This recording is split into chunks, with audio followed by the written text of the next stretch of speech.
बिस्मिल्लाहिर्रहमानिर्रहीम। Students, welcome back math class में आपको दोबारा खुशामदीद। आज हमारा दूसरा लेक्चर है। चैप्टर नंबर 1 हमने स्टार्ट किया था क्वाड्रेटिक इक्वेशन, तो उसके लिए थोड़ा सा हम रिकॉल करते हैं। क्वाड्रेटिक इक्वेशन में हमने फर्स्ट लेक्चर में डिस्कस किया था standard form of quadratic equation. हमने देखा था कि ax square plus bx plus c is equal to 0 where a is not equal to 0. This is called the standard form of quadratic equation. For example, 3x square plus 7x minus 6 is equal to 0. Standard form of quadratic equation. हमें किसी भी form में जो question दिया गया होगा उसको further solve करने से पहले हम उसको स्टैंडर्ड फॉर्म में कन्वर्ट करेंगे। ये हम अपने लेक्चर नंबर 1 में डिस्कस कर चुके हैं। आज हमारा लेक्चर नंबर 2 है और इसमें हम स्टडी कर रहे हैं solution of quadratic equation. Quadratic equation को सॉल्व कैसे किया जाएगा। सबसे पहले स्टूडेंट्स हम यहाँ पर ये डिस्कस करेंगे कि सॉल्व का मतलब क्या है, सॉल्यूशन का मतलब क्या है। क्वेश्चन का कीवर्ड हमारे पास आता है, बोर्ड के पेपर में लिखा होता है question like question number 2 part A solve. This is called the keyword of the question. Solve or solution means find the value of involved variable, unknown variable. Solve का मतलब यहाँ पर ये है कि इक्वेशन में जो अननोन क्वांटिटी वेरिएबल है उसकी वैल्यू को फाइंड करना सॉल्यूशन या सॉल्व करना कहलाता है। तो अब यहाँ पर क्योंकि हम क्वाड्रेटिक इक्वेशन पढ़ रहे हैं, उसको सॉल्व करने के जो मेथड्स हैं हमारे पास वो 3 हैं। Number 1 factorization, number 2 completing square method and number 3 is quadratic formula. तो इस लेक्चर में इस वक्त जो हम मेथड डिस्कस करेंगे दैट इज़ फैक्टराइजेशन। तो फैक्टराइजेशन मेथड के साथ किसी क्वाड्रेटिक इक्वेशन को कैसे सॉल्व करना है वो हम यहाँ पर डिस्कस कर रहे हैं। लेकिन उसके लिए जो एक छोटी सी बात जहन में रखनी है, जो नोट है हमारा इसमें जो इम्पॉर्टेंट बात है that is standard form. Question जो है जो पेपर में हमें दिया जाएगा सबसे पहले हम उसको स्टैंडर्ड फॉर्म में कन्वर्ट करेंगे। अगर वो स्टैंडर्ड फॉर्म में नहीं है तो स्टैंडर्ड फॉर्म में नहीं है, पहले स्टैंडर्ड फॉर्म में लाएंगे, देन उसका जो है वो सॉल्यूशन स्टार्ट करेंगे। अब हम यहाँ पर इस मेथड के लिए इसको अंडरस्टैंड करने के लिए एक क्वेश्चन जो है वो मैं आपके सामने सॉल्व करूँगा। तो हम एक क्वेश्चन जो है वो लेते हैं, question number 2 part 1 x square minus x minus 20 is equal to 0। Students, ये ऑलरेडी स्टैंडर्ड फॉर्म है, आप देख सकते हैं ये ऑलरेडी स्टैंडर्ड फॉर्म है। क्वाड्रेटिक टर्म है, लीनियर टर्म है और कांस्टेंट टर्म है। अब हमने इसको फैक्टराइजेशन मेथड से सॉल्व करना है।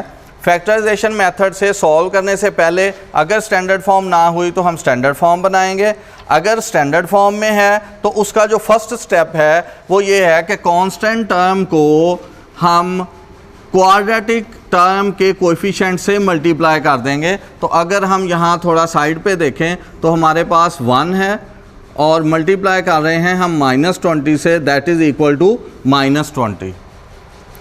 अब यहाँ पर इस कोएफिशिएंट को इस कांस्टेंट टर्म से मल्टीप्लाई करने से -20 हासिल हुआ। अब हमने एक ऐसा पेयर ढूंढना है जिसको मल्टीप्लाई करें तो -20 हो लेकिन प्लस करने से 1 आए। 1 mean the coefficient of x। यहाँ पर इस क्वेश्चन में हमारे पास ये जो कोएफिशिएंट है वो 1 है।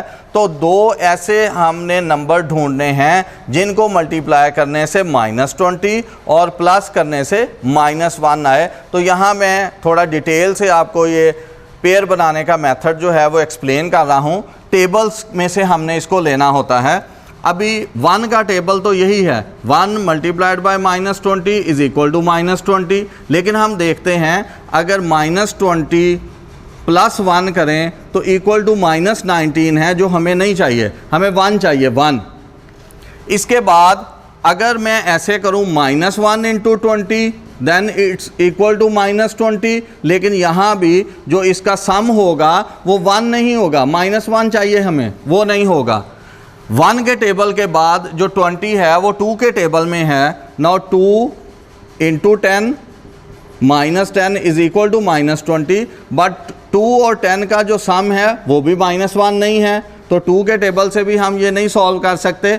3 का टेबल जो है उसमें 20 अवेलेबल नहीं है।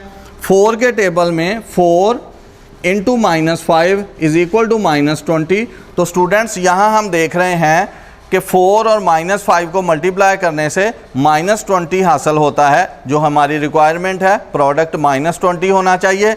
इसके बाद अगर 4 और -5 का सम करें, 4 plus -5 equal to -1, that is the coefficient of x in this equation.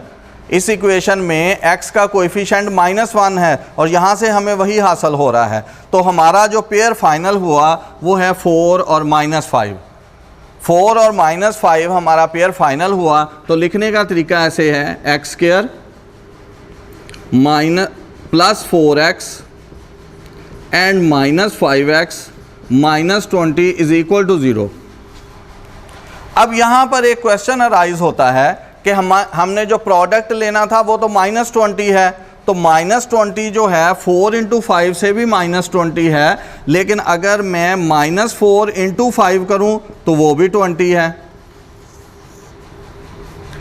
इन दोनों सूरतों में हमें प्रोडक्ट -20 मिल रहा है, दोनों सूरतों में प्रोडक्ट -20 है। तो हमने कौन सा पेयर सिलेक्ट करना है, यानी जो हमने पेयर लेना है उनके साइन क्या होंगे, उनमें से कौन सा प्लस का होगा, कौन सा माइनस का होगा, दोनों माइनस होंगे या दोनों प्लस होंगे, ये हमने डिसाइड करना है इस कोएफिशिएंट को देखते हुए जो -1 चाहिए। अब अगर मैं यहाँ पर -4 इंटू 5 करूँ तो इसका जब मैं सम लूँगा, -4 प्लस 5 इज इक्वल टू 1।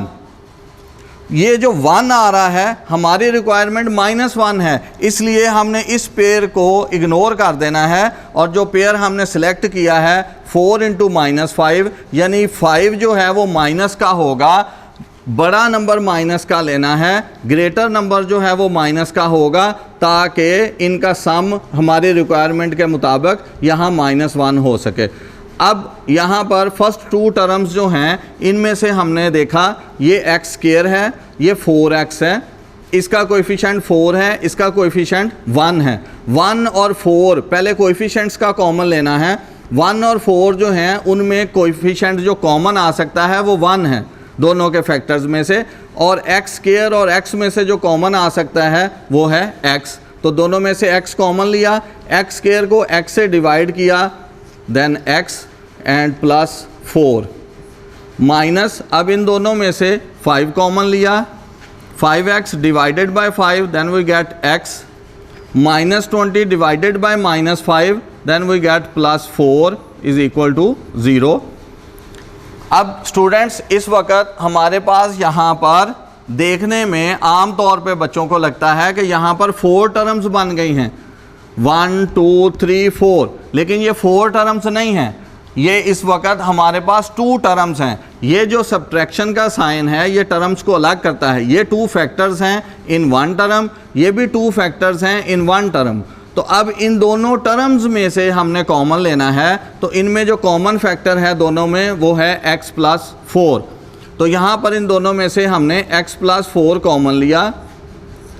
इस फर्स्ट टर्म में से हमारे पास रिमेनिंग है x और यहाँ से है -5 इज इक्वल टू 0। अब हम देख रहे हैं कि ये 2 फैक्टर्स हैं और इनका जो प्रोडक्ट है वो इक्वल टू 0 आ रहा है। इट मीन्स या ये फैक्टर 0 है या ये वाला फैक्टर 0 है, देन प्रोडक्ट जो है वो 0 आ रहा है। तो अब हमें इन दोनों को अलग अलग 0 के इक्वल पुट करना पड़ेगा ताकि हम x की वैल्यू फाइंड कर सकें जो इसको सेटिस्फाई करेगी। Now x is equal to -4 and x is equal to 5। यहाँ पर क्योंकि ये क्वाड्रेटिक इक्वेशन है, सेकंड डिग्री इक्वेशन है, इसलिए क्वाड्रेटिक इक्वेशन होने की वजह से हमारे पास x की 2 वैल्यूज़ आएंगी आंसर में। अगर लीनियर इक्वेशन जो चैप्टर नंबर 7 9th क्लास में हमने देखा था वहाँ x की 1 वैल्यू आंसर में आती है, लेकिन यहाँ पर हमारे पास x की 2 वैल्यूज़ जो हैं वो आएंगी। तो ये दोनों वैल्यूज़ ही इस इक्वेशन को सेटिस्फाई करेंगी। लास्ट पर इनका जो आंसर है, क्योंकि हमने इसको सॉल्व किया है तो आंसर लाजमन सॉल्यूशन सेट में लिखेंगे।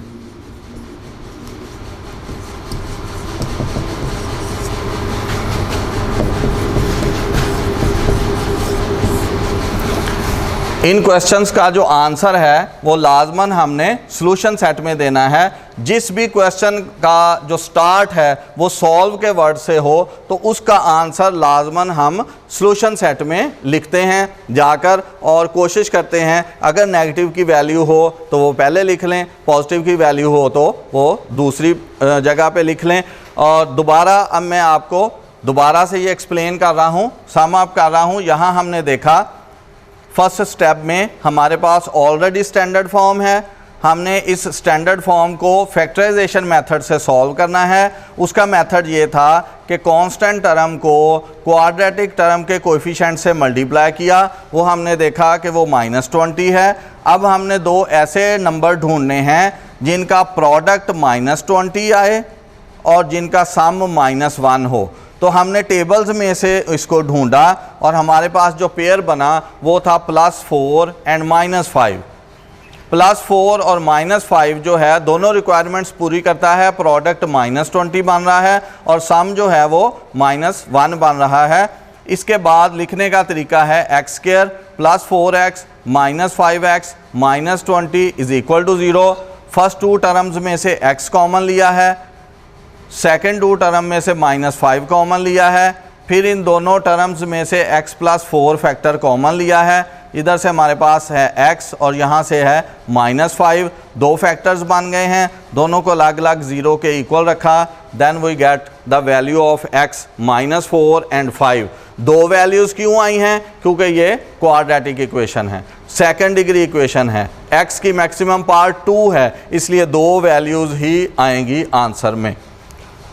तो स्टूडेंट्स ये हमारा सेकंड लेक्चर था, क्वाड्रेटिक इक्वेशन का टॉपिक चल रहा है। पहले हमने उसकी स्टैंडर्ड फॉर्म डिस्कस की, उसके बाद उसका सॉल्यूशन का मेथड हमने स्टार्ट किया, जिसका फर्स्ट मेथड हमने देखा है फैक्टराइजेशन। उसमें हमने देखा किस तरह से हम x की वैल्यूज़ को फाइंड करते हैं। अब यहाँ पर मैं आपको 2 एक्टिविटीज़ दे रहा हूँ जो आपने घर सॉल्व करनी है। अगर इनमें कोई प्रॉब्लम हो और एक्सरसाइज 1.1 के क्वेश्चन नंबर 2 में कोई प्रॉब्लम हो तो आप फ्रीली हमसे डिस्कस कर सकते हैं। और अब मिलते हैं इंशाल्लाह थर्ड लेक्चर में, तब तक के लिए अल्लाह हाफिज़।